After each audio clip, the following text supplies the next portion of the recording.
Hi అండి, నమస్తే. నేను మీ అను. ఈరోజు గోంగూర పప్పుని రుచిగా, కమ్మగా, టేస్టీగా ఎలా చేసుకోవాలో చూపించబోతున్నాను. ముందుగా కందిపప్పుని కుక్కర్లో 2 గ్లాసులు తీసుకోవాలి. 2 గ్లాసుల కందిపప్పుకి 1 కట్ట గోంగూర తీసుకోవాలి.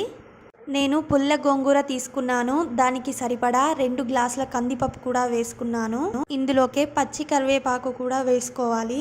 కొద్దిగా పసుపు, పులుపుకి సరిపడా 10-12 పచ్చిమిరపకాయలు కూడా తీసుకున్నాను. అలాగే కొన్ని వెల్లుల్లి రెబ్బలు.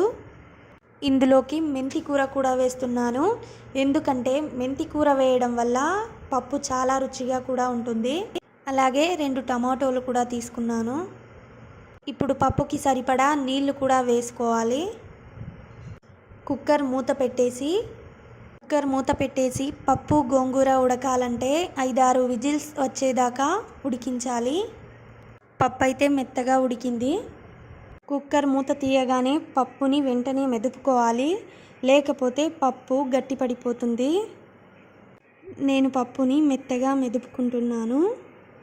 పప్పు మెదుపుకునేటప్పుడే పెద్ద ఉప్పు వేసి మెదుపుకున్నాను. పప్పు తాలింపు పెట్టేటప్పుడు కొద్దిగా ఆయిల్ ఎక్కువగా వేసుకోవాలి.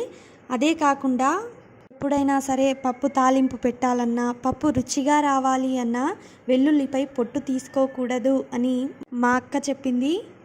ఏదేమైనా సరే పప్పు అయితే చాలా రుచిగా ఉంది. ఇలాంటి మంచి మంచి వీడియోల కోసం మన ఛానల్ని అయితే సబ్స్క్రైబ్ చేయాలి కదా మరి.